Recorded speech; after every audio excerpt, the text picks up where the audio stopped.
This episode of The Edge is brought to you by Audible.com, offering more than 180,000 titles for smartphone, tablet, and desktop. To get a free audiobook of your choice and help Trek.fm at the same time, visit audibletrial.com/trekfm. And also by Enterprise in Space, an international program of the nonprofit National Space Society. Find out how you can help science and education and become a virtual crew member aboard the NSS Enterprise Orbiter by visiting enterpriseinspace.org. And if you want to join the conversation and share your thoughts on this episode, join the Babel Conference, our listeners group on Facebook. Just type BABEL into the Facebook search field. We look forward to seeing you there.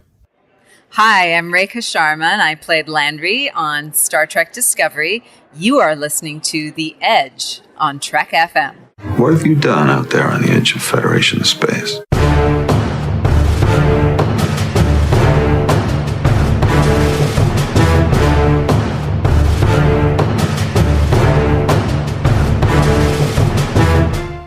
Welcome, listeners, to another episode of The Edge, Trek FM's dedicated podcast to Star Trek Discovery. I'm your host, Amy Nelson, and here with me, as he is every week, is Patrick Devlin. Patrick, how are you today? I'm doing good. I finally have internet back and lights and all that good stuff, so I'm doing great. How have you been? I'm doing great. As of this recording, it's been a week since Star Trek Las Vegas, so getting back into the swing of things, wondering, why do I have to work? Why can't I just vacation all the time? Yeah, I have one of those coming up, and I can't wait. I've been watching you travel around the world, so I've been jealous. Well, we have a very, very special guest joining us for today's discussion, and that is Bill Smith from Trek Geeks. Bill, this is your first time on The Edge. Welcome. Thank you, Amy. It's a joy to be here. I just flew in from Las Vegas, and boy, are my arms tired. Boom, boom. Ba-da-bum. Sorry, I had to. I did that on Trek Geeks this week, too, as people will find out. But no, it's a joy to be here. It's great to be with both you and Patrick, and looking forward to tonight's topic. Yes.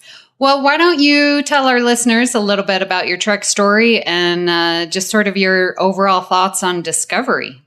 Yeah, absolutely. I've been a Star Trek fan probably since the mid-1970s when I started on the original series. It was in syndication at that point, and it was a battle of wills with my older brother and I every night at about 6 o'clock. I'd want to watch The $6 Million Man, and he'd want to watch Star Trek. And of course, he was the older brother, so he won.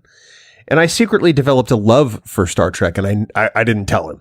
I mean, he knew, but I never admitted to it. So until he took me to see the motion picture in '79. So since then, Star Trek has played a significant role in my life. Obviously, I podcast now with two podcasts, both Trek Geeks and Discovering Trek, a Star Trek Discovery Companion, which focuses, as you might guess, just on Discovery like The Edge does. So I love Discovery. I'm a big fan. I'm one of those people who in 1987 said, "What? Next Generation? That doesn't have Kirk and Spock." And I was wrong. And I loved The Next Generation. So I wasn't going to make that mistake with Discovery, and I'm glad that I didn't go into it with any preconceived notions, because it's fantastic and I am entertained to the nth degree. All right. Well, today we are going to be talking. We've been doing our character deep dives, and we have finally got around to Michael Burnham, the main character of Discovery. And listeners, not sure if you noticed, but our episode number of The Edge is 47. So I just would like to point that out. So fun. 47 episodes, Patrick. It's been a ride. Yeah, that number grew quickly, huh? Yeah. A lot faster than I thought. I mean, I haven't been on all of them. I took over, I don't know, a bunch ago. But, yeah, and you did all those, the postcards and... Yeah, now 47 doesn't take into account the 20 gazillion other... right. No, that's just the main yes. show has 47. But if you totaled up all the episodes of The Edge, there's just far too many of them. Yeah. I just want to point out there are only 15 episodes of Discovery, people. Right. So we've more than tripled that. Yeah, easily. And we've found content to give people every single time, which is amazing. Oh, man, yeah. So let's get into Michael Burnham. Just give me your initial thoughts. What did you think about, like, when you heard that it was going to be Michael Burnham, that it was going to be a female, that it wasn't going to be a captain? Like, your initial thoughts on this character as you saw her. And Bill, let's start with you. Sure. I was very much intrigued. The first female lead since Kate Mulgrew in Voyager, and I thought that it was certainly well overdue.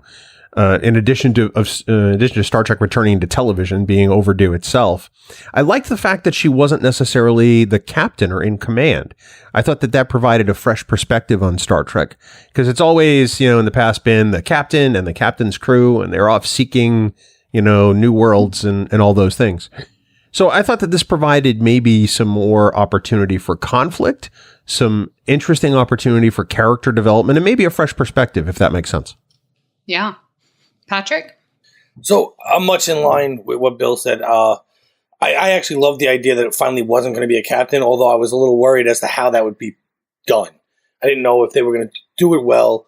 I guess overall I had confidence, but I was a little worried because they've never done it that way before. And are they going to be able to tell the same kinds of Star Trek stories by using another character consistently?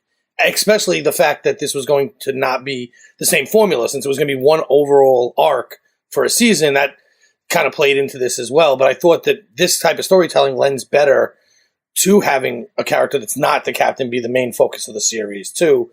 So there was a few different thoughts, but I did think it was going to be good, and I did like the idea of finally using someone that wasn't a captain as the main focus of the series. Yeah, when I, found out that it was going to be a female main character, I was very excited for that. Like I said, long overdue. Love Janeway and Voyager, and now we have also another person of color, which again I thought is just fabulous.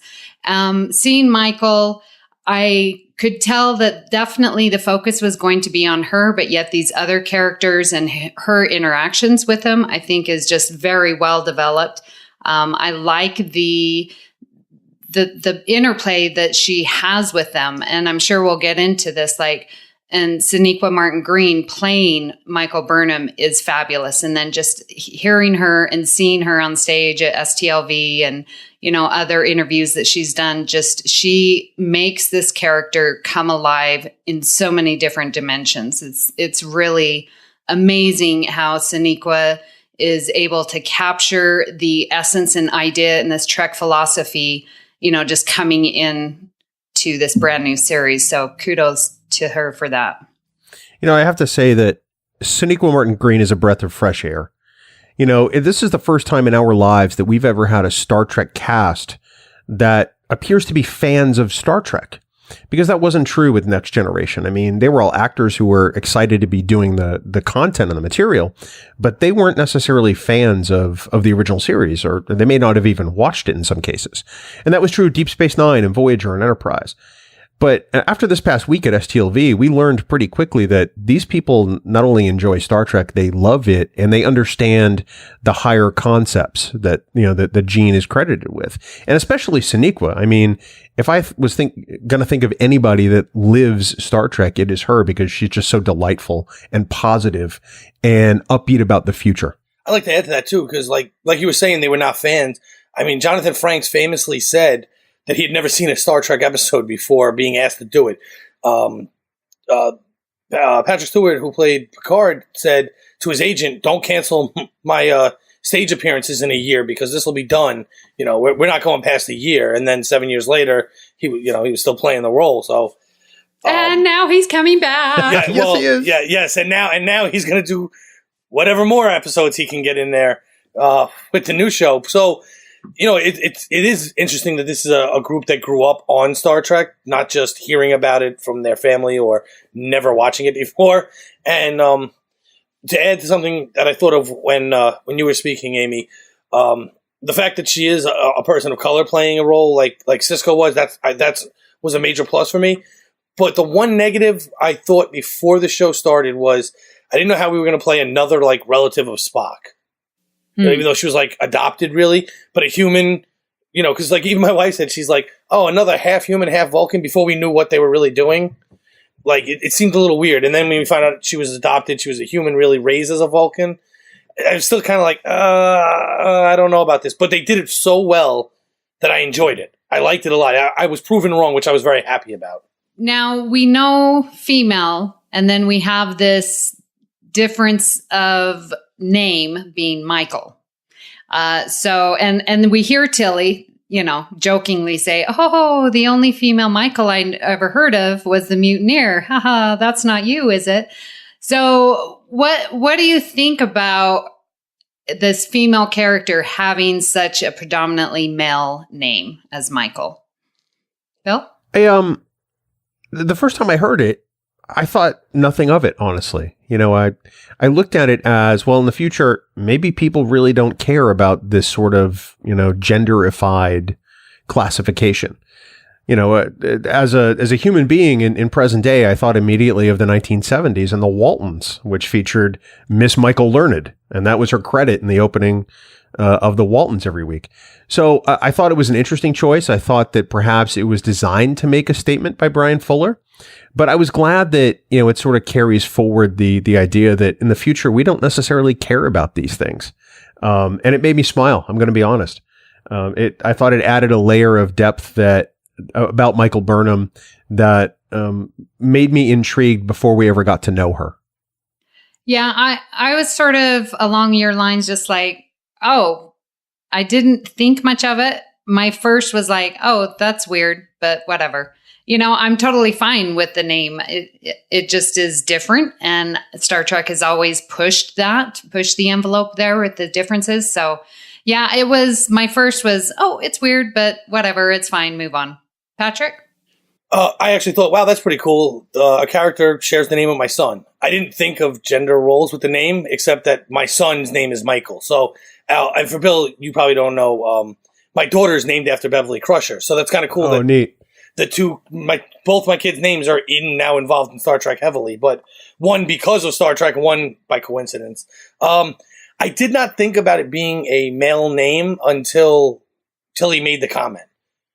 Really? Yeah, because I just thought, it's Michael Burnham. And I guess in my head, and not actively, but I guess I just thought, they don't really pay attention to gender roles with these names in the future. But she makes a point to point out that no other female has it. So they still do obviously see gender roles with those names, except Burnham's parents didn't care, which I'm cool with. I think that makes a statement on, things we see happening today, which is what I want from my Star Trek. I want to make commentary on social issues of the day, and that's what I feel they were doing with this name after Tilly made that comment. Before that, I don't think I thought about it at all. I just, like I said, I thought, oh, that's pretty cool. My son has a name like a Star Trek character, and my daughter's named after a Star Trek character. So that was pretty cool for me. So when Bill was talking, he had mentioned that in the future they don't worry about the gender roles, right? But it's interesting because if you look back in our own history, those gender roles have changed so many times with different things. For instance, now you see a little boy or a little girl, you put them in pink or blue, right? That's typically, if you see a little child in blue, you just assume, oh, that's a boy. Or in pink, it's a girl. But back in the, turn of the century, I think it was, the article I was reading, boys were in red because blue was too hard to make. So if you look through a Sears and Roebuck catalog from back then, boys' clothing, boys' towels and wraps and all these other things were actually red. They were never blue. And girls were typically pink or off color. And even then, they mostly were not marketed towards those children anyway. They were just marketed as children's blankets because it was harder to make those pigments at that time. And somewhere along like the 20s, I believe it was, the article said, is where they started being able to get more colors. So they started shoving boys in blues because they figured, oh, let's market these to a specific demographic. And then the society took that as boys wear blue. Yeah, isn't that so interesting? Like how these gender not roles, but identities. Gender identities get associated with so many different things. But what I find even more amazing is it's literally consumerism. It's marketing. If I said to you, think of Santa Claus, describe Santa Claus, you would pick red with white, right? Puffy, big, heavy, fat guy, jolly belly. but that was created by Coca-Cola. Yeah, I was just going to bring that up. You're 100% right. That's exactly who I think Santa is, and everybody else, unless you're in Germany, then he's green. But the point is, he's still in the exact same outfit. The reds are just greens, and it was all created by Coca-Cola. And nobody attributes that to Coca-Cola. That's just who Santa Claus is. So marketing's way more powerful than people give it credit for. We always complain, these commercials, but they've decided most of the things we believe imagery-wise since the television came around. And probably before that with pamphlets and billboards and stuff like that, but I don't know that history, so I can't talk to it. So, as Tilly says, well, the only mutineer I know is Michael. And so I was thinking, is it really a mutiny? And so I looked at the definition, and it says an open rebellion against the proper authorities, especially by soldiers or sailors against their officers, refuse to obey orders of a person in authority. And I guess my question is is it really a mutiny if it's just one person? I mean, she didn't go around gathering the troops and getting all the crew of the Shenzhou, going with her against Georgiou. So I'm is it really a mutiny if one person isn't that just insubordination? And why did she get this major, blemish on her name that she's a mutineer? I tend to think of it more as insubordination than mutiny, honestly. Right. She did, essentially assault her superior officer by performing a Vulcan nerve pinch, which is totally cool, by the way, that a human could do that. But, she didn't organize a group of officers to act with her against the captain. Did she refuse the orders of a person in authority? She did. And as far as that part of the definition goes, it does apply because she approached it from her own vantage point. But I also think that's ultimately why her record is expunged in the end. I mean, I think that the sentence came down the way it did because it started a war with the Klingons, and that probably was foremost on the minds of those making the decision. Her actions had the worst of consequences. So, from my perspective, I kind of shy away from mutiny. I'm glad they kind of resolved it with the original series by essentially wiping the mutiny off the books, because we know in the original series that there hasn't been a mutiny on a starship at that point. And that's really the only explanation that fits at this point. So, all right. I also don't think it's mutiny for a completely different reason, because it's actually treason. If you wanted to be literal about it, she tried to take over the ship, even if it's just by herself. Mutiny typically has a group of people, right?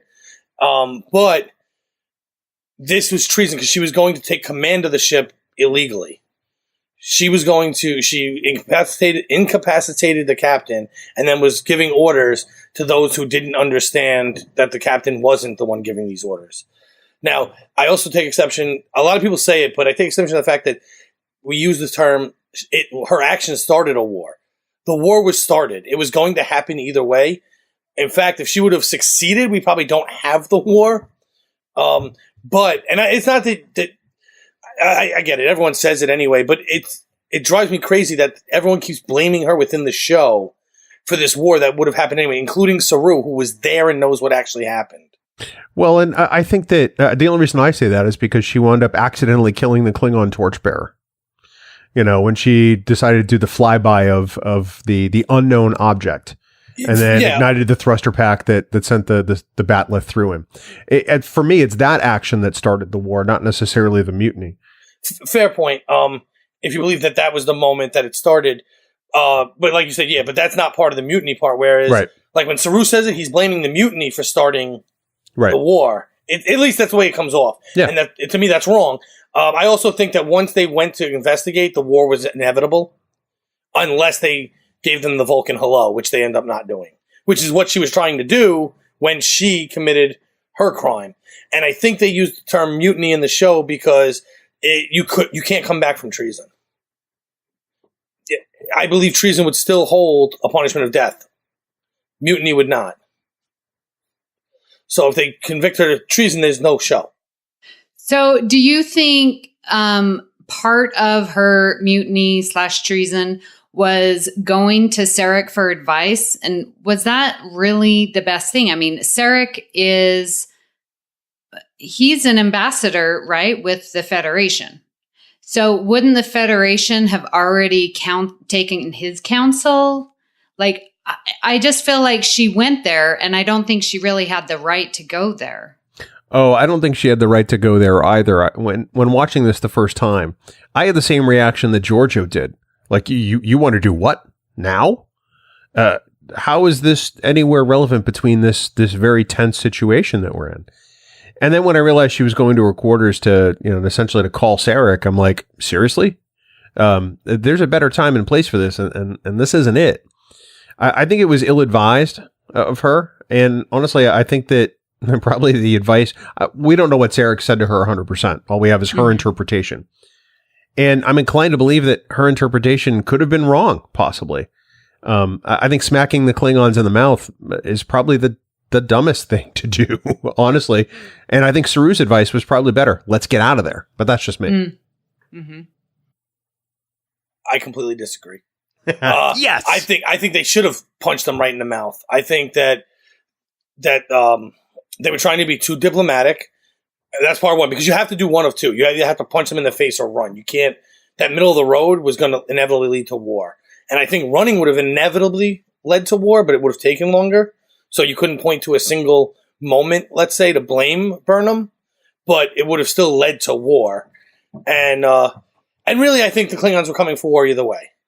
The talk even before that happened was, we don't want to be, we come in peace. No, none of that. We don't want to be mixed with other races, all of that. So eventually this was coming no matter what. So I personally think the best course of action right there was for them to punch them right in the mouth and hope it worked. Because either way, people are going to die. So, well, yeah, and the Klingons were using that, let's go after the Federation as a uniting force to unite those houses together. And so I agree with you. No matter what the Federation would have done, I think if they would have run or punched them in the mouth, they were going to come after the Federation. The Klingons were, because that's what they were using to unite all the houses. Right, and I think the only chance you stood was if you punched them in the mouth hard enough and destroyed the lead ship, there was a possibility that they fractured again, which would cause the war to at very least be delayed. By doing neither, just standing there, you are inviting yourself to be shot at. I think that the Klingons were hell-bent on war any way you cut it, but I think it was entirely possible that it didn't necessarily have to be that day. Granted, Saru is uber cautious every second of every day. But even if the Shenzhou had decided to leave, it would have just been another Federation starship at another time. Maybe not that particular moment, but Takuma was going to get the band back together one way or another. Yeah, I agree. And it's possible that the Federation could have been better prepared for it had they run. Right. Because now they have the information. Oh, we found this ship. There's definitely Klingons, even though most of you haven't seen them in 100 years, blah, blah, blah. But I still think the best course of action would have been to punch them. But if you listen to Warp 5, I think punching people is a good thing often. So, don't take my word as gold in this one. My one thing was, I don't think, for me, it wasn't a problem that she called Sarek. Maybe the timing was terrible to leave but I guess they had to find a way to fit it in, so that's how they did it. But, you can't leave in the middle of about to start a war and go to your room and make a phone call. But yes, he's a diplomat, but I'm sure Starfleet hadn't talked to him about this yet. It was all happening too quickly.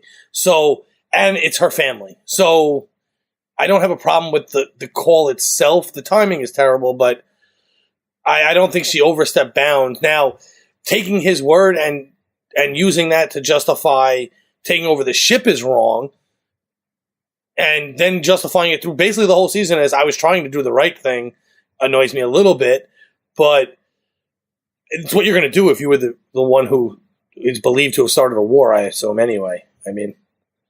You were going to find a way to justify that move to yourself regardless. Right. Yeah, well, she's very in her head. This is the course of action. This is the only course of action that's going to, save everyone that she knows and loves. So she definitely, is determined that this is the right course and is going to do it against all the odds. So, that says something about her character right there. Yeah, it does. And I think it says more than just that she's determined, because what it said was she's so obsessed with being seen as Vulcan that she's going to ignore anything that's going to go against what the Vulcan would have thought to do in that moment. That her identity as Vulcan was more important than being the first officer of the ship. Well, and Burnham says it herself when she, betrays Georgiou in some example. She's working off emotion for the first time, and that's kind of foreign to her. And I think she does it honestly out of love of Georgiou. She spent 7 years with this captain, and she's developed that relationship. They have a closeness and a bond. And as Burnham says, she knows, I was trying to save you. I was trying to save all of you. And very impassioned. So I think that, and this may get into the next topic a little bit, but I think that that's part of that inner struggle that she has that, if you think about it, really isn't unlike Spock's for the same reasons.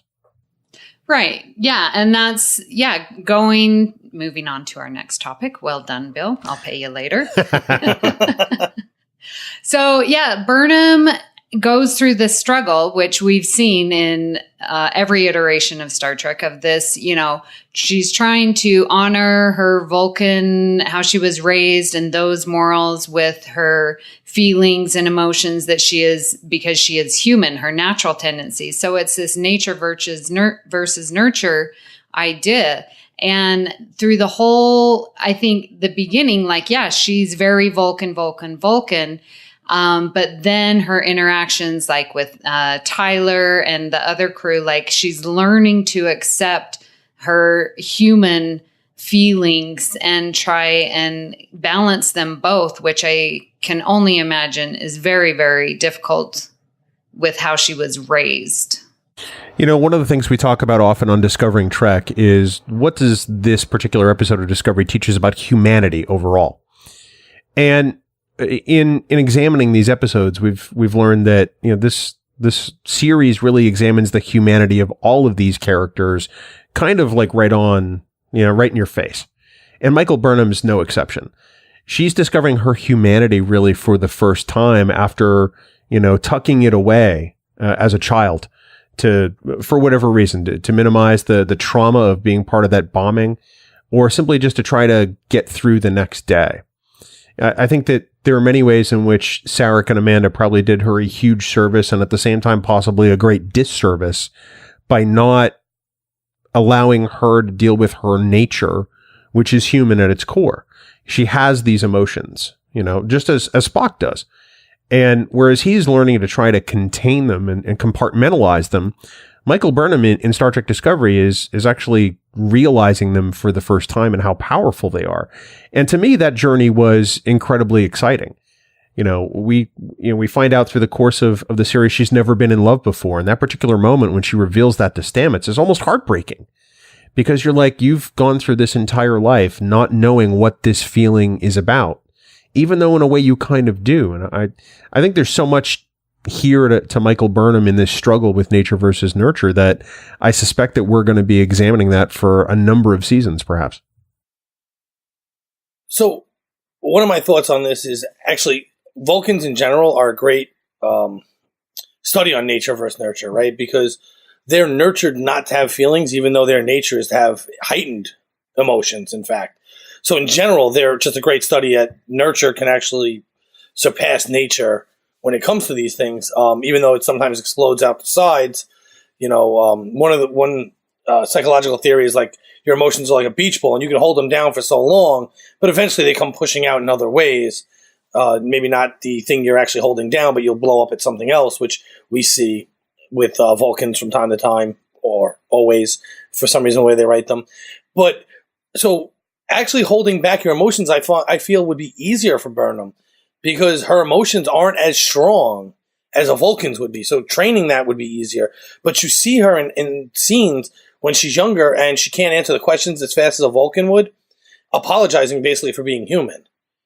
And now we see her no longer apologizing for being human. Like you were saying, Bill, learning her humanity and accepting it. She didn't accept it when she was younger because she was never around anyone else who was human. So she actually was embarrassed by who she was.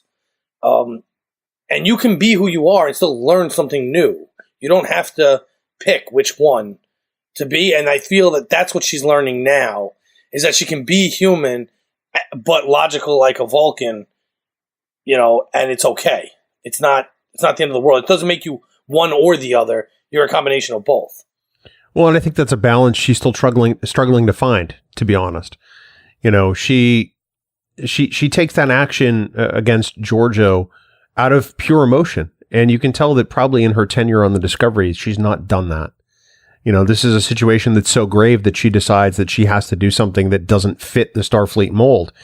And I think it sets her on a course of constantly needing to discover that humanity, whether in her imprisonment or her the finagling that Lorca does to get her on the Discovery, or even in falling in love with Ash Tyler and then that eventual betrayal. Yeah, I wanted to go back to what you said, Bill, which really is for the first time that I heard, but agree with, like, Amanda and Sarek, yeah, they did her a great service by raising her and, teaching her the Vulcan way, but was it also a disservice? And I think, as children, and she seems one who just would be like so wanting to please and make her parents proud of her. I mean, you see that with her continual interactions with Sarek, like she wants them to be proud of her. And it just sort of makes me wonder, like, I would have suspected that Amanda would have tried to bring out her humanity a little bit more. But then I think, well, she's married to Sarek and she's chosen this Vulcan life. So maybe she didn't have that opportunity or took the opportunity to, teach Michael the balancing act that she has to go through. And I would like to know a little bit more about Amanda and her journey, because that is so important. And then it plays such an important role in how Burnham is raised. Well, and I think it also plays a role in how Spock was raised as well, because you figure at some point they're children in the same house. They at least have to be. And I think that we'll see some of that in season 2 of Discovery, because I think Frakes said that we'll see young Spock. Right. And I'm guessing it's probably a flashback type thing. Mm-hmm. So I have to think that they probably raised Michael the same way that they raised Spock, which was to take these feelings and tuck them underneath, because it's your Vulcan half that has to come out. So in trying to give her great mental discipline and great control, they've taken somebody who's completely human and failed to teach them how to deal with those feelings. Mm-hmm. And I think that's probably the greatest disservice they could have done her, because especially as a child, having suffered a significant trauma, that's something you have to work through and unpack, in my opinion. Yeah. But that might be part of the catalyst for that, is that because she dealt with such a great trauma, if they can get her to just suppress the feelings, she won't hurt. Well, I'm not saying it's correct. Right. I lost my father when I was very young. It'd be the worst thing you could do to a person. But from someone who has spent their entire life suppressing feelings, this may be the way Sarek believes you deal with such a loss. Amanda's another story. That's kind of a problem for me because she's not Vulcan. But we do see her at times tell, we hear stories of her telling Spock to embrace the human side, and we did see her talk to Michael and kind of give that message a little bit at times too. So I can't believe that she never did it. But so in my head, what I believe is, because Sarek was the father and he's like the Vulcan of all Vulcans apparently, and she goes to a Vulcan school on a Vulcan city on Vulcan, you have way more influence telling you to be Vulcan than you do saying, her mother in the background pushing her to be more human. You can raise a kid however you want, but their friends are going to determine more who they come out to be than you are. Trust me. No, that's true. But in that school scene where she, has a hard time answering the questions about, the bombing because her emotions are taking control. Sarek says the problem isn't, the fact she couldn't answer the questions, it's her human heart. Yes. So already he puts the fact that she's human in a negative light and in the pejorative and essentially, it's buries it for her. I think it creates a huge disadvantage for Michael. But he's making her heart as the disadvantage, not. Yeah. You see, you're right. He's creating the disadvantage, but he's blaming it on the human heart, not the disadvantage he's giving her. And in that society, though, that is a huge disadvantage because they're not going to allow you to work through those emotions. For Vulcans, yeah. But so for a human child, and this is something that I'm sure Amanda could speak to pretty well, humans and Vulcans aren't the same. Perhaps Vulcans can compartmentalize those things a little easier than humans. But as a human child who's been through such a significant trauma, I have to feel that coupled with Sarek saying, no, this isn't the way to do it. It probably set her back more than people realize. That's just, my take on it. Probably. Yeah. I would probably agree with that. But we do see when she first goes to the Shenzhou that she's very Vulcan. Mm. She's very much like Sarek's, clone. The way she walks, the way she talks, the way she carries herself. So she eventually gets to that point, and then for us to immediately jump into the fact that she's now creating a mutiny over love is kind of interesting. So I find it interesting that she still is so Vulcan after serving 7 years on the Shenzhou. Like, she's been now around others who, don't have this Vulcan training. I would think that she would lax up a little bit more. I mean, we see her lax up on her, with allowing to feel her feelings just within these first 15 episodes. But for the past 7 years, she's been straight Vulcan. So I think there's a little disconnect because she attended Starfleet Academy. Yes, she did. So then that would have been additional years around humans and seeing how others deal with their feelings and also compartmentalizing. I just think that's written poorly because I think she is, when we first see her entering the Shenzhou, she is very Vulcan. But by the time we actually see her in this scene where she wants to go out and see what's out there, she's already using emotion at that point. She's not ultra Vulcan anymore. So it didn't just turn on and turn off at that moment. I just think it's poorly written as to how we hear how she gets there. Well, yeah, I think she softens over the 7 years she spends with Georgiou. When they're on that planet at the beginning of the Vulcan Hello, you get the sense that their relationship is very warm, and that's definitely not very Vulcan. And I think the flashback at the beginning of episode 2 serves to, as sort of a placeholder, remind us, where Michael has come from and how she got to where she is now. I think it's kind of a reset for the viewer. And I can believe that those 7 years weren't the easiest of times for her, but I think that goes back to her affection for Georgiou and helping her navigate those waters. At least that's how I, rationalize it in my head. I believe that bond was helping her deal with that humanity in those incremental ways. I also think she didn't want to be too human. Yeah. So that's going to make it a much slower process. And then once she realizes, when we see her, when we pick up the story, she realizes that being human isn't so negative, that it is helping her get through and she could be better off with some of these emotions. Then I think she loosens up quicker because she wants to at that point. Before that, she didn't want to. Mm-hmm. So it's a lot harder to make her move forward if that's not where she wants to go. And when we pick up, she does. So it does happen faster.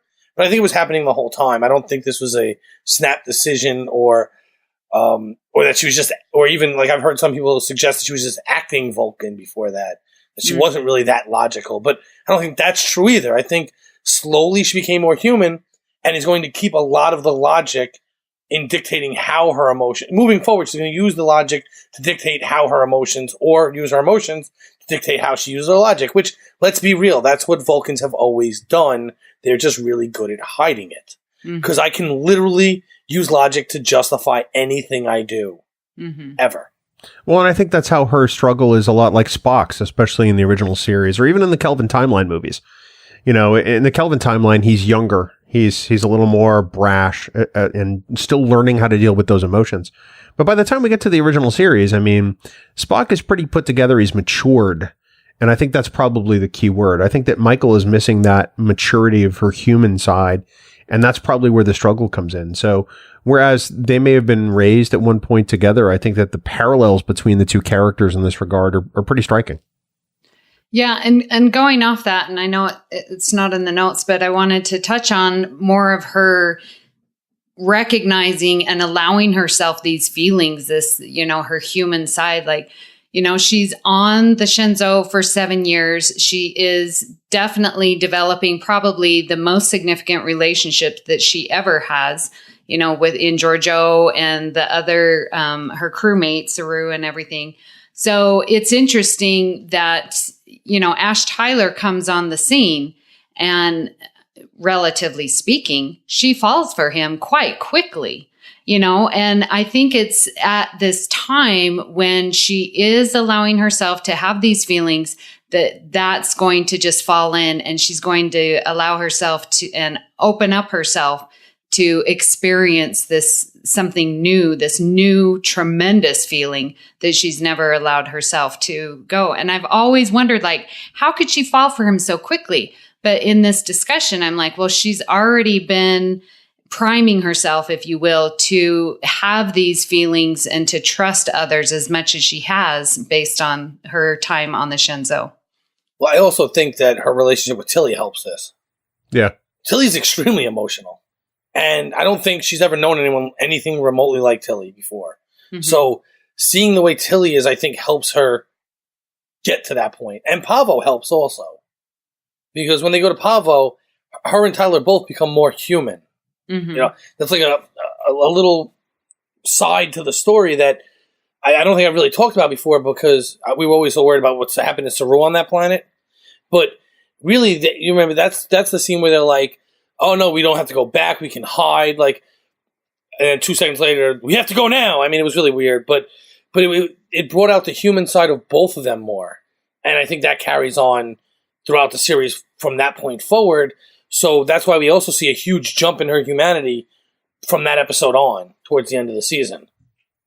No, I agree with that entirely. In fact, I think you summed up my feelings perfectly. I'm sitting here going, no, I agree with that. I agree with that too. No, I'm totally on board. So let's talk about this amazing last monologue that we get from Burnham. I just wanted to read this little quote of hers that she says, "We are no longer on the eve of battle. Even so, I come to ask myself the same question that young soldier asked the general all those years ago. How do I defeat fear? The general's answer, the only way to defeat fear is to tell it no. No, we will not take shortcuts on the path to righteousness. No, we will not break the rules that protect us from our basest instincts. No, we will not allow desperation to destroy moral authority." And that was just a small quote. She continues to go on, and we are Starfleet. And, it just, the big summation, I think, of the whole season 1 sort of happened there at the end of Will You Take My Hand? So, Bill, what did you think about this last monologue that she gives and summing it up for this season 1? I think it's a nice bookend to end the Klingon war story. This whole season of Star Trek Discovery, we saw Starfleet in a role that they're not accustomed to assuming. Yes. This is a group of explorers and scientists that is forced to prosecute a war, and one that they never asked for. It's like we said earlier, the Klingons were hell-bent on this war, and it was going to happen one way or another. And so a lot of this season was seeing Starfleet do some very un-Starfleet-like things until, they got to the very end and said, no, we can't do this. We can't destroy Kronos. That's not what Starfleet is. That's not who we are as people. And then you think of the last part of Burnham's monologue there, where she says, we have to be torchbearers casting the light so we may see our path to lasting peace. I look at that as not only a major course correction, but that's, if we were going to talk about modern day, I think there's probably no better turn of phrase to use. I think that with Star Trek always holding the role that it has as being a mirror for ourselves, I think that this particular monologue holds up a giant mirror to all of us and says, look, this is who you are and this is not who you're supposed to be. And I found the monologue very compelling. I thought it was probably one of the best written pieces of dialogue throughout the whole season. There are some who will say it's a little bonk on the head, and I understand that. But if I dig a little deeper and say, yes, I go back to We Are Starfleet, at some point they have to course correct and say, well, what is Starfleet? And I think that this monologue does a really good job of stating that. Patrick? I hate it. I hate this speech. I absolutely hate it. So tell us why specifically. It's literally that speech is phenomenal until she talks about about never getting second chances. This entire season is about a second chance for her. The entire season is her second chance, and she's going on about how you don't get second chances. Well, in a way she does, and in a way she doesn't. You know, she's not really afforded a second chance, or I should say the person who gives her a second chance is somebody who's not from this universe. You know, maybe, but it still happened, which means you don't even need someone from your own universe to give you one. And you still will have your record expunged, because that's where the real second chance comes in, right? Moving forward now.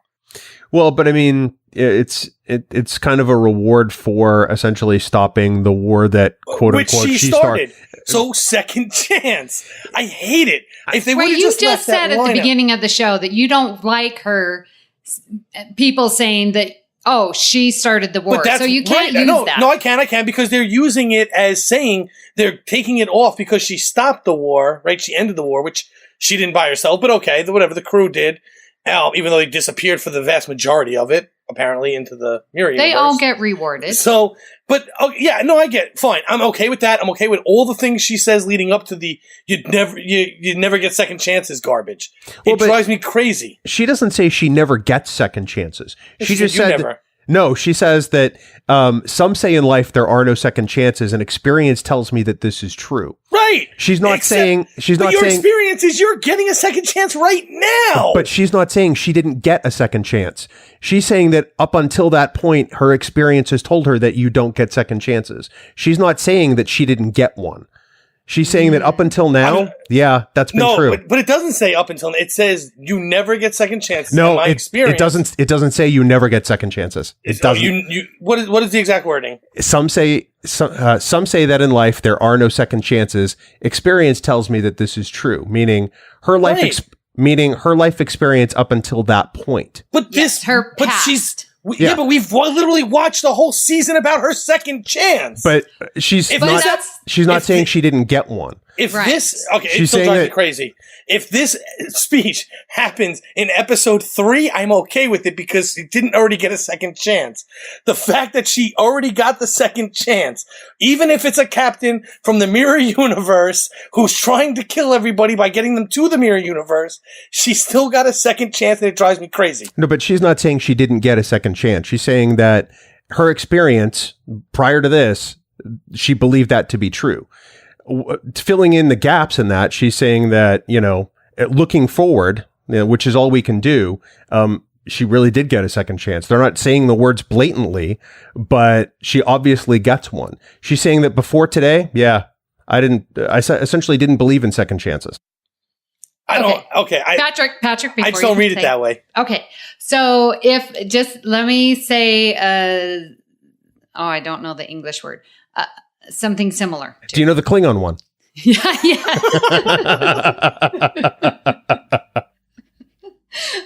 So if I say I've never met such an amazing group of Star Trek fans at the end of attending STLV, okay, that means before attending, before that event, before that circumstances, like I've never met such a great group of now.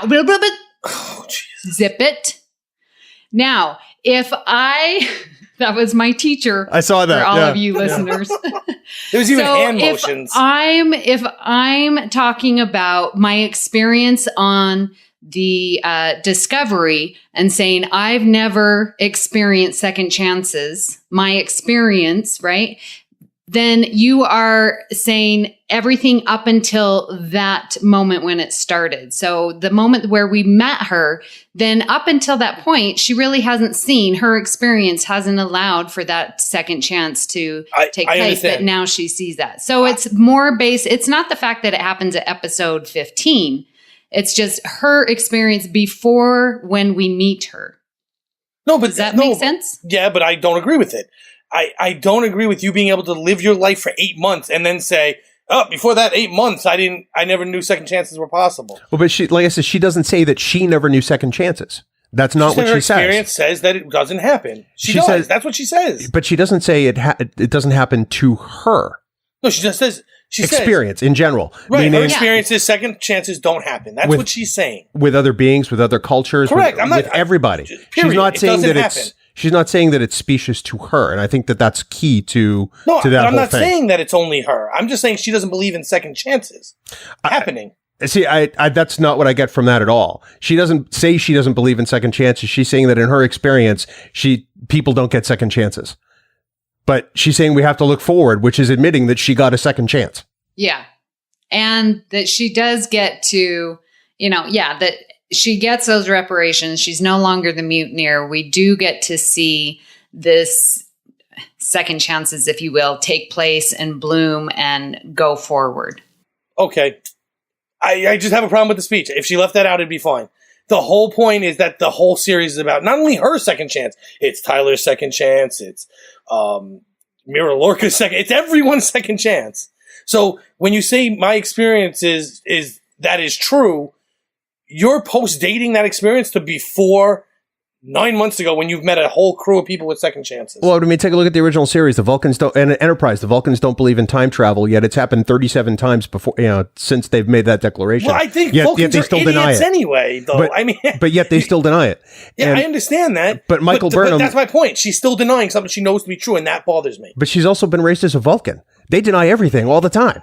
Ah! I mean, if I'm going to use your own logic, I have to like the speech. If I'm going to use your own logic, I'm going to traipse down that path. You can, but it still makes the speech bad. I love it. Just because she's Vulcan and Vulcans deny things that are true, and she's denying this, doesn't mean I like the speech anymore. Just like I don't like the fact that they keep denying. I can't see it as a denial because she doesn't deny anything. I did and I hated the speech. I absolutely hated the speech because of that one mention. Yes, hate the speech. Okay. Look, and as listeners know, I hate this episode, so that does not help any of this. But this is one of the reasons I don't like the episode. Do you feel okay? So minus that argument, I'll let you have that, even though I disagree. Everyone disagrees. Yeah. That's not true. That's because you're wrong. No, I'm just kidding. Brandon agrees with me. Well, yeah, but Brandon's judgment's already suspect. We know that. Oh, okay, but I agree with him on this one. It's my experience that he's right. Okay, so Patrick, Bill mentioned that the speech has been criticized as being too bunk on the head. No, it doesn't bother me. It literally just that sentence bothers me. It's the only thing that bothers me about that speech. If she left out those 2 lines, that speech is phenomenal. Okay. I don't mind the bunk on the head, so I never even thought of it. Great. I never even heard anyone say it, but I don't pay attention to people a lot. Yeah, it's a mission log thing. Yeah. Well, I think that it kind of has to make that statement in order to work us back to the Starfleet we know. Alex Kurtzman and everybody in the production team has said season 2 gets us closer to canon and the Starfleet that we recognize, and I think that. I think this just provides a method for us to get there. No, I was just going to agree. I agree. I think everything else in that speech was great. I think that everyone gets whatever they get, the rewards everyone ends up getting, and the fact that she has her record expunged. We had to see that, right? Because it'd be ridiculous for her to go back to prison and us figure out how to get her back out of it for season 2. I just didn't like those 2 lines. And if they just cut those stupid 2 lines, or if she said that and said, but I got a second chance, we fixed the problem.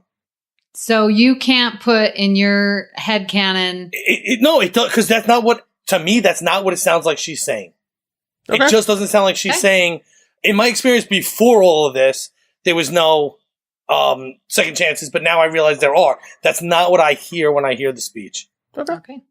Bill, why don't you give me your final thoughts on Michael Burnham? I think that Michael Burnham is really an incredibly complex character. I feel like all the series leads that we've been treated to over the decades has sort of had that benefit. Kirk is more than just, an action hero rushing in to save the day. Picard is more than just, a great captain and a diplomat. There's Sisko, there's Janeway, there's Archer. They all have brought a complexity to their character that has made us sit back and want to know more about these people. And I think Michael Burnham is no exception. I think that she is a being in a continuous struggle with herself. And I think that as she progresses through her arc as a character over however many seasons Discovery has, I think we're going to find her ultimately embrace that humanity, or at least I hope so, or maybe even learn to be far more comfortable with it than she is.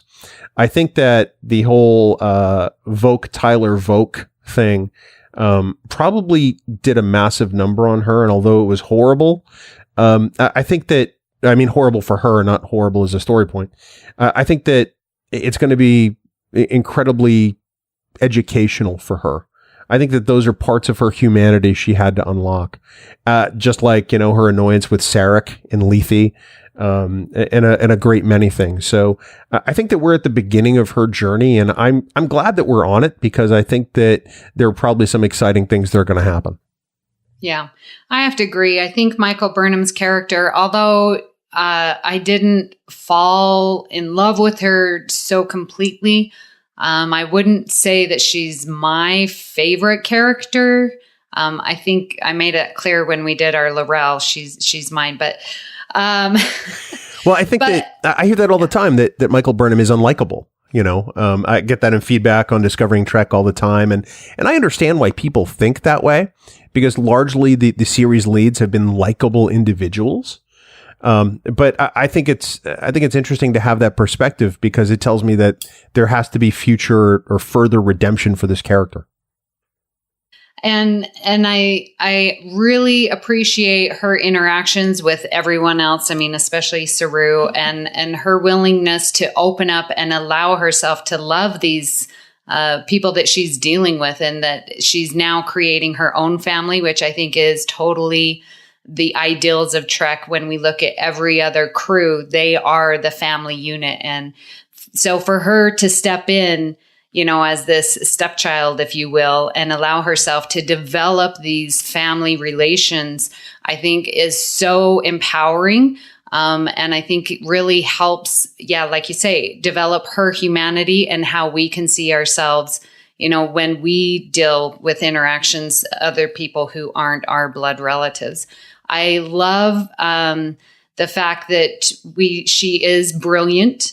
We didn't really touch much on it, but she, has great ideas. She's always looking to further, whether it's in her science position or when she was, with Georgiou.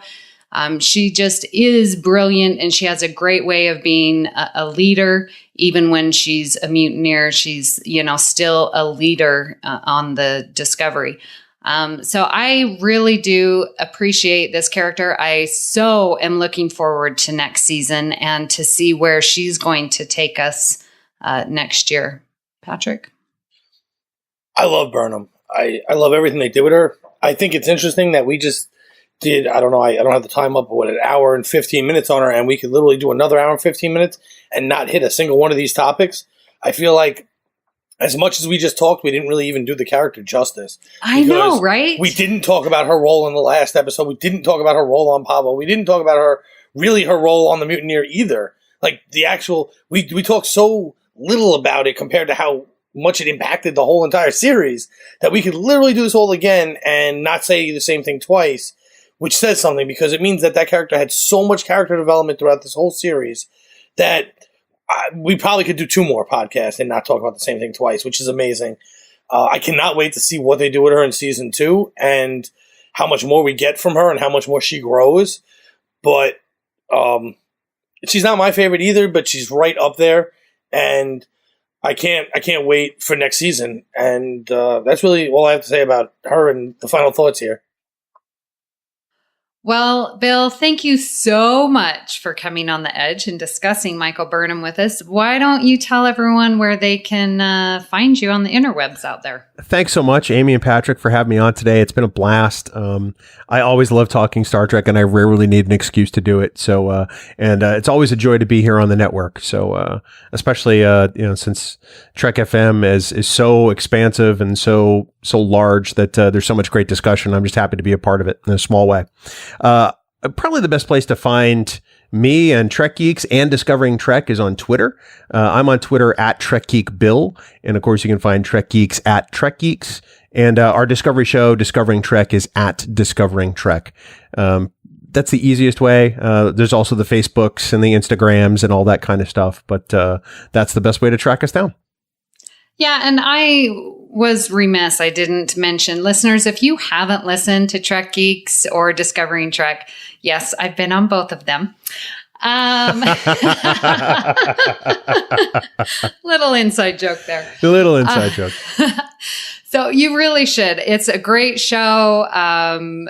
Please go check them out. They're great. Bill and Dan are amazing and have great discussion and very, very worth the time. Well, thank you. That's awfully kind of you. You know, Trek Geeks is kind of our look at Star Trek through the lens of my 25-year friendship with my co-host Dan Davidson.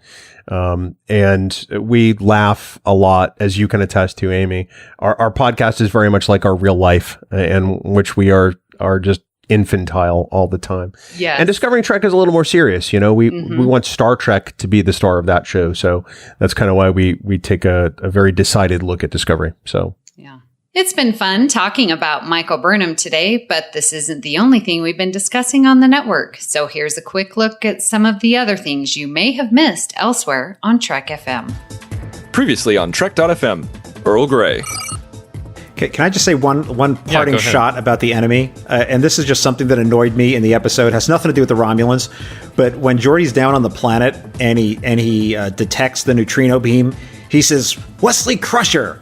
And I think, how would you know that? Like, no one else on the ship is smart enough to have thought of this. And it just really irked me. You know, Geordi's been on the ship with Wesley for a couple of years. He knows that if Wesley's around, he usually saves the day. So, yeah. But yeah, he is jumping to a conclusion a little bit. Could have been like, Reg Barclay. Oh. That was him. To the journey!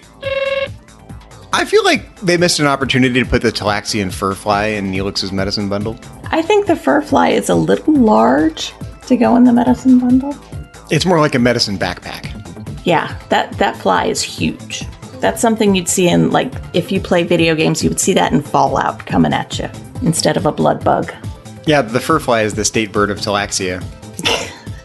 So is it a bird or is it a fly? Which is it? Standard Orbit. There's 4 volumes of Batman the Animated Series. The first 3 are pretty much the same season. They added Robin and they changed the name to The Adventures of Batman and Robin, but that's still the same animation style, same voice cast, same creative direction. Then there was a bit of a break, and they revived Batman the Animated Series called The New Batman Adventures. Changed all the animation. Most of the voice talent was the same, but the story quality was just, it's kind of like a third season of TOS. Look at it that way. That's like, man, I'm so proud of myself finding all these parallels. The 602 Club. I totally agree. It humanizes him because Professor X, we've seen him as the stoic teacher who can do no wrong, very wise. So to see him kind of in this sort of like, you know, youthful, kind of very energetic, very, it's just a fun character, and you get to see him develop. I think one of my favorite sequences in the film is watching him, the montage where he's teaching the kids how to hone their powers, and just him being in his element like that.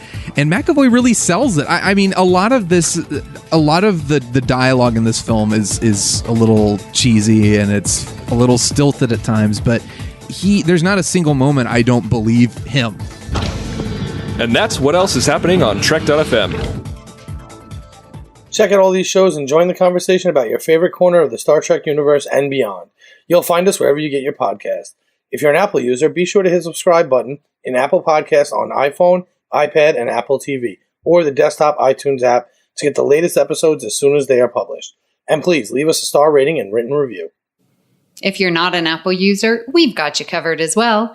You can find our shows on Google Play Music, Stitcher, TuneIn, Spreaker, SoundCloud, Windows Phone, in most third-party apps, and you can stream and download the MP3 file from our website or grab the RSS link. We'd love to hear your thoughts on today's show, and there are many ways for you to do that. The best place to join the larger conversation is the Babel Conference, our listeners group on Facebook. Just type Babel, B-A-B-E-L, into the search field on Facebook, and it should come right up. If you'd like to send us email, You can use the form on our website at trek.fm/contact. Choose to send a show and select The Edge. That will come right to us. You can also find the network on Twitter at TrekFM and Facebook at facebook.com/TrekFM. So, Amy, where can people find you when you're not Vulcan neck-pinching the principal and taking over the school? Oh, man, can I please do that? Well, you can find me here on the network. I co-host Earl Grey with Justin Ozer and Richard Marquez. That is our podcast for the next generation. You can find me on Twitter at Miss Amy Nelson. I'm currently tweeting about my DS9 rewatch/watch, and I am currently on season 4. But my favorite place is to be on the Babel Conference. So, Patrick, where can people reach you when you're not having second chances? Oh, I just fell out. Hold on. Do you still hear me? Yeah. Oh, you're back. What did you say? I'm sorry. I didn't hear what you asked me. Do you need a second chance? Do I need a second chance? So, Patrick, where can people reach you when you're not getting second chances? Oh, that's easy. Everywhere. I never get second chances. Ever, except for all those ones I got. So they can find me on the Babel Conference. I pop my head up in there once in a while. They can find me on Twitter complaining about not getting second chances. At Magic Drop 5, it's one word, but the 5 is actually a digit. And they can find me at Warp 5 with my friends Brandy, who we affectionately call Dark Amy, and Brandon. And that's pretty much it. Oh, that's so funny. Listeners, if you'd like to help us keep all our shows coming to you each week, you can become a patron of the network on Patreon. Visit patreon.com/TrekFM. That's patreon.com/TrekFM to get all the details. Perks include early access to episodes, exclusive content, producer credits, and more, available through our special patrons website, Patron Zone. It requires a great deal of money to produce, host, and distribute these shows each month. We really appreciate any support you can give us and hope you'll join the team. Again, you'll find all the details at patreon.com/TrekFM. We'd like to thank our fellow mutineers. Associate producers. Norman C. Lau, Tony Robinson, Thomas Puleo, Lisa Slack, Shoeb Mercer, Richard Rutledge, James Muldrow, and Cornelia Reutner. Thank you for supporting Trek FM, and in particular, The Edge. Thank you for listening, and join us next time to see what's happening on the edge of Federation space. I got the names right! Yes, you did!